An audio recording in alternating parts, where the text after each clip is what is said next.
What's up, guys? Welcome back to episode 4 of the Dapper Ape podcast. Today we have some very exciting news in NFT, crypto, and Web3. Let's get it, Mark.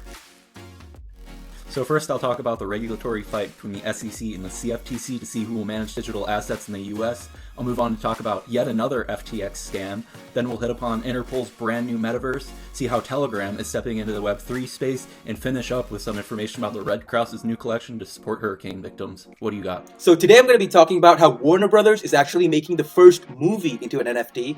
Then I'm going to move on to talking about how Toys R Us and Cheetos are making their own Metaverse. And finally, I'm going to end up by talking about how on Opensea, a collection briefly overtook Bored Ape Yacht Club as the #1 NFT on Ethereum. So let's get into today's topics.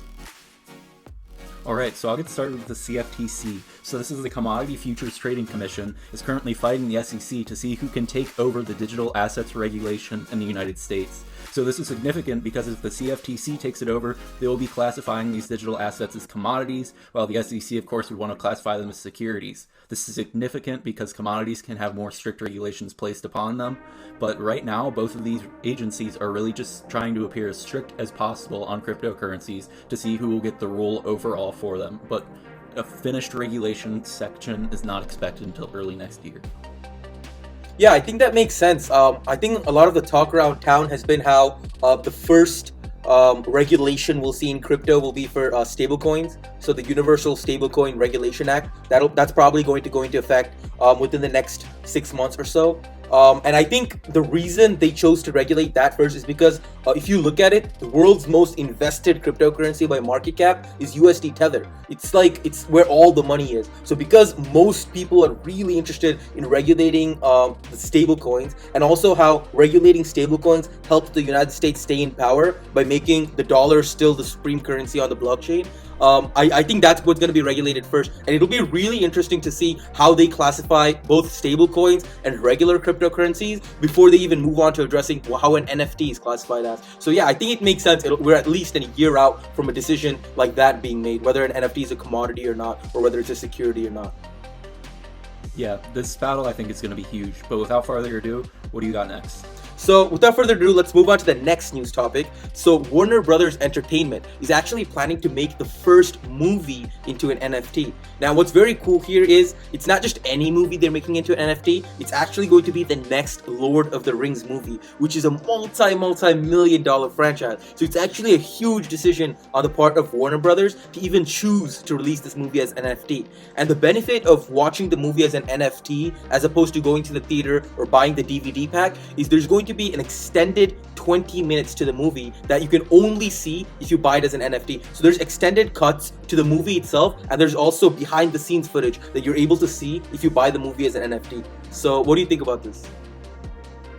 You know, as an NFT fan, I absolutely love to hear it just because of the Lord of the Rings following is so huge, and I love how it's introducing so many different people that were never into the NFT or digital asset space without asking any questions. They are being forced into the Web3 area, and I think that's really promising for the NFT space. I also think it's kind of awesome how you need to own it to see these certain sections of the movie. So I think that's really cool, but as a Lord of the Rings fan, I'm not the biggest fan, but I still think it's a great step for Web3. Yeah, for sure. I think I'm not a huge Lord of the Rings fan, but I think for NFTs, like you said, this is huge. I think it'll be huge because just to see a huge franchise like Lord of the Rings be brought into the NFT world is just a huge win for all NFTs on all blockchains. But yeah, I'm curious to see what blockchain they end up choosing. Most likely it's going to be Ethereum, of course, but it'll be like wild if they decide to choose Solana for some reason. So yeah, I think Solana NFTs would pump if something like that happened. So without wasting too much time on this topic, let's get to the next topic, Mark. Alright, so FTX has gotten hacked yet again. So this one's rather small, totaling only about $1.6 million. So this was an attack on their 3 commas API. Somehow an API key was leaked, which allowed someone to access an account and transfer the DMG token of over 5,000 times from this user's account. The interesting part about this is neither 3 commas nor FTX are saying it's their fault. They're both saying that the opening wasn't on their end, so it actually hasn't been patched up yet. People are saying to make this completely safe, they might just need to temporarily cut off the 3 commas API from FTX. What do you think? Honestly, I'm very, very bullish on FTX, and it's very sad to see how many hacks they've been experiencing over the last 6 months, over the last 12 months. I really hope that this is just a transient phase they're going through as they sort of nail out all these big, big critical errors. But I heard you mentioning that there hasn't been a patch released for this error. Yeah, there hasn't. So, but it was a leaked API key, so it's not necessarily. I don't think it's actually on FTX's end. It was just somehow these credentials got leaked, which allowed it to happen. But neither side's owning up to where that came from, at least the last that I've heard. I think stuff like that usually happens at the employee level, right? Someone who has access to this is profiting off of it or something like that. But yeah, I do smell foul play in situations like this. But without wasting too much time, let's move on to our next news topic for today, which is Reddit is actually making their own NFT collection. And by now, if you're watching this, the Reddit NFT collection has sold out tens of thousands of NFTs already, and we're actually uploading a video along with this podcast of how you can buy Reddit NFT and other information regarding it. So stay tuned for that. But yeah, going back to this topic, Reddit actually sold 40,000 NFTs ranging between $9.99 and $99.99 to their over 3 million users that showed up to mint. And the most interesting fact is, once Reddit released this collection, Reddit NFT holders now are greater in number than the total number of people trading Opensea NFTs. So literally, there's more people holding a Reddit NFT than ever traded on Opensea. So what do you think about this? I love it. I've honestly been into Reddit for a really long time, and I'm not sure if I've ever seen a community that hates NFTs more. But now that they come in and start calling them like digital avatars, everyone's like, I'm on board, I'm ready. And I actually saw something that was on Twitter about someone sold one of them for like $24,000. Oh wow. So clearly it's going somewhere. Money laundering. I'm just waiting to see. Yeah, maybe. I wouldn't be surprised. But I love that they're injecting this many new people into the Web3 area, even if a lot of them might not even know it's an NFT yet. Yeah, I also saw some memes how Reddit making their avatars into NFTs is like Reddit is the Trojan horse of NFTs, because they're introducing 3 million people to the NFT world who have no idea what NFTs are, and they think they're getting a digital avatar, but it's an NFT. Yeah, and then they can like resell it, and they're like, how do I resell it? And they barely know what a blockchain is. It's a mess. A lot of education is needed in that area, which is why I'm really excited to make the video later today. Before you move on to the next topic, you want to entice viewers on why they should watch that Reddit video? Or what they can expect to find in it? So in the Reddit video, I'll show you how you can actually buy one of these NFTs if you want one for yourself. If you've already claimed one, how you can sell it, and after you sell it, how you can then transfer that into real green dollars. So it'll be a full tutorial on how to get it into your bank account if you want to sell your NFT. And the link for that video will be in the description box below. So let's go on to the next topic. Alright, so I also heard that at the 90th General Assembly, Interpol announced that they have actually created their own metaverse. So this is a metaverse for law enforcement agencies, and they actually have a special unit that they are calling the Expert Group that is sent out to control basically crime in the metaverse. And most of the stuff they're worried about is like social engineering fraud, extremism, misinformation, and stuff like that. But I just think it's really cool that they're getting this head start on the metaverse, and already like the fact that Interpol is addressing the metaverse and is worried about crimes, that shows I think that it's going to get big. Yeah, I think like the first rape in the metaverse was reported like 12 months ago, and back then I was like, how do you rape someone in the metaverse? Like, rape is a very serious issue, so I don't even like to touch upon it, but I just didn't understand how it's possible to rape someone virtually. Maybe sexually offend them or like harass them, yeah, but literally it was a rape, like a literal rape case against someone that happened in the metaverse 12 months ago.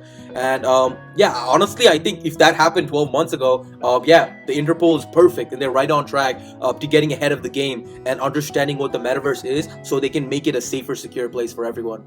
But yeah, I honestly don't know how anyone would commit any like non-financial crimes in the metaverse.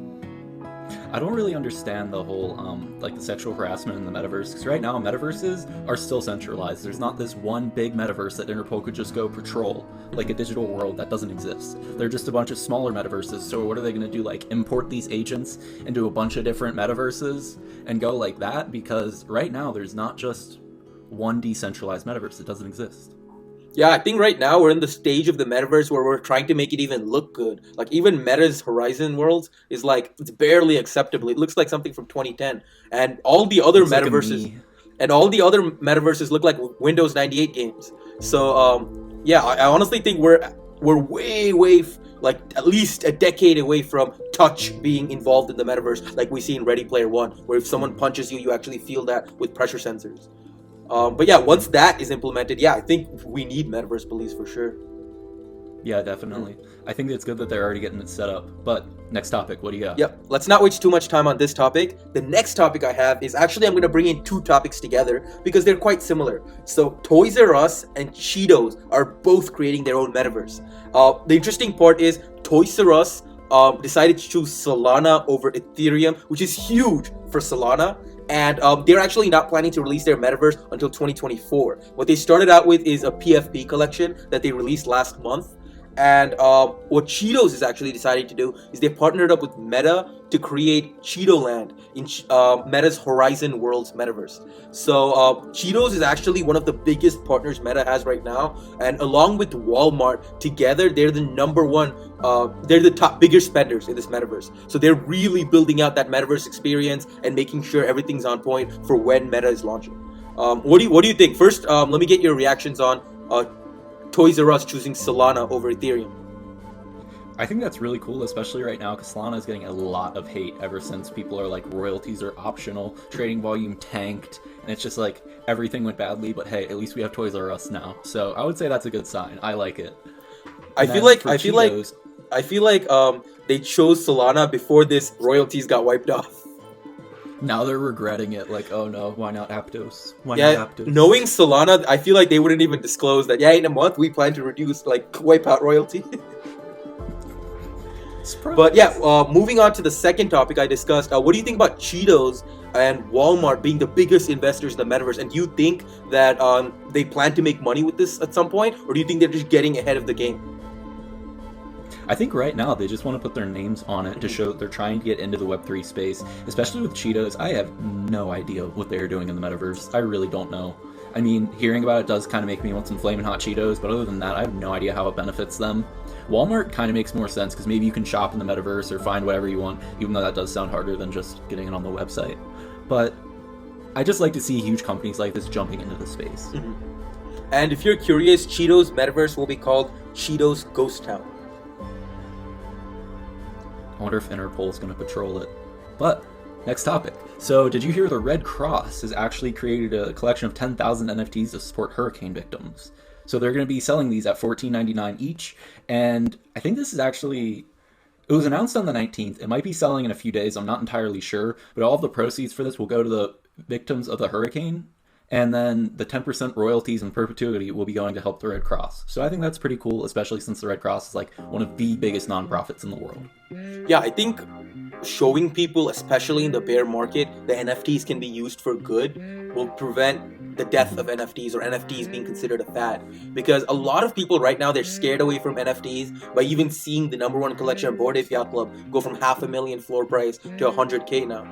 So people are really scared about how volatile it is, that they're overlooking how that 2%, the 2% of NFTs in existence now are actually really milking what it means to be an NFT and the underlying technology and the benefit it can provide. I think what the Red Cross is doing here is huge for NFTs because now people are going to be like, wow, once this collection is sold out, people are going to be like, wow, NFTs helped me get my home back after this hurricane. And then that just spreads across that social network and it reinstills trust in NFTs and the ability to use NFTs for good. So I think that's huge to not let NFTs die down like a fad. What do you think?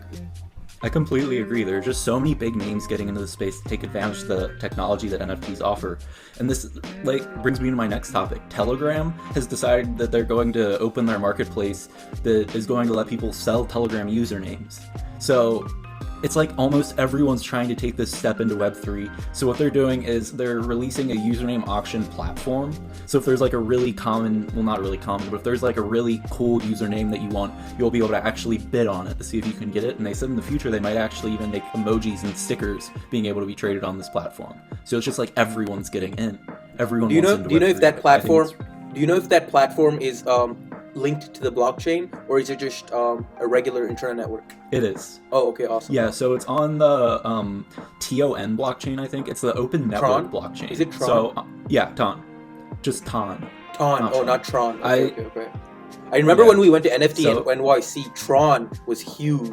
Like they were giving away it like was Bluetooth everywhere. speakers. Like they had like what are these Muppets walking around? What is that called? Like when somebody wears a I costume. have no idea. The mascot. Mascot Yeah. walking around. Muppets walking around. And then they only gave us a T-shirt. Yeah, So yeah. little They said come back. Just a little bit. They said come back to pick up your speaker, and they said no speakers. Sorry. Alright, not wasting too Still a much time little on this topic. Let's go on to our final news topic. Maybe not the final one. Maybe the last before the final. But let's move on to our next news topic, and that is briefly on Opensea, a collection overtook Bored Ape Yacht Club as the #1 NFT on Ethereum. Now this is huge, right? Because Ethereum is like the biggest blockchain by market cap. So this collection called Doodor NFT briefly overtook Bored Ape Yacht Club. And the reason I mentioned briefly is because a lot of FUD came up surrounding this project. And after digging a little bit more into it, all of this FUD seems reasonable. It almost seems like how many more red flags do you need? The biggest red flag I saw, we'll put up a chart right now on the screen, and this chart basically shows how Bored Ape Yacht Club's NFTs are traded versus how Doodor NFTs are traded. And if you see in the Doodor side, all these transactions look like a giant hairball. It's like a giant mess in the middle, while for Bored Ape Yacht Club, there's like thousands of wallets that have never interacted, they're not linked. It almost looks like bacteria colonies growing separately. So, yeah, honestly, it's clearly shown that there's some foul play here. What we can assume from a chart like this is that the NFT's volume and price were artificially pumped. It definitely smells rotten all over like foul play, because just look at this chart right here. It's clear that there's some difference between the actual #1 collection and then these people who just shot to #1 in a matter of like a month. What do you think about this? Yeah. It looks heavily botted. I'm extremely suspicious of that collection. I don't plan on going anywhere near it. So they cover their asses all right, but as you can see from the chart that was put up on the screen, if an advanced algorithm goes at it, it shows clear as day that this is not natural. So I don't really think it counts for much that they overpass Bored Ape Yacht Club, other than maybe that they're really good at botting. Other than that, I don't think it shows much. Also, I want to mention how Mark said that you need an advanced algorithm to find this out. In the eyes of regular traders like you and me, there's no way we could find out that this was actually fraud or foul play. Because if you actually just study the blockchains, where the money comes in from is actually completely unrelated. It comes from a centralized exchange. So it's really hard to track down. But if you just look at the overall trend map of how these wallets interact with each other, you can see how it just forms this giant hairball mess, which means all the wallets trade amongst each other. That just creates fake volume, and then fake volume is what helped them basically offload some of the NFTs, whoever the foul actor was, to real people. Because if the real people see, oh yeah, this NFT is being sold 60 times an hour and the price is going up, they're like, wow, this is a legit collection, maybe I should invest. And if the collection is like going up the ranks to overtake Bored Ape Yacht Club, I think this was very soon we might see an article how this is one of the most well articulated scams in the NFT space. Yeah, I completely agree. It looks really fishy, and that might be insulting fish. I have one more topic for us today. So I'm not sure if you've heard about this, but Jack Dorsey, one of the co-founders of Twitter, he's no longer with Twitter, has put out more information on Bluesky, which is a decentralized social media platform he'll be releasing, and his hope for this is to give people control again to monetize their own personal information. So he's hoping to make this faster than Twitter, better, and to give people more control over their privacy. Right now they're opening it up to some beta users just to have it tested out, but there is no mention yet of when it will actually be released. What comes to mind for you? I just heard Twitter and then I thought of Elon Musk, because Elon Musk was having this, this Mexican standoff with Twitter regarding buying them or not, and now he failed, so he has to end up buying Twitter at a fair value. And he even released he made headlines last week saying that 7,500 Twitter employees will be fired once he buys Twitter. Yeah. And I saw a joke surrounding this, how once he fires those 7,500 Twitter employees, we'll see 7,500 new projects on Solana with the tagline, devs are from Twitter. It might work too. It's Solana. It might work. Yeah. But yeah, in general, what I think is that dude he has his head in the game, because he knows that Twitter is going to be sold to Elon Musk, and he knows that Web3 is next. So I think whatever that company is, if there's a way to invest in it, I'd seriously start looking into that. Yeah, I would too. I think it's really promising and really cool, but we're coming up on that 20-minute mark, so I think we're going to have to say goodbye to everyone. Thanks for watching episode 4, and we'll see you next time.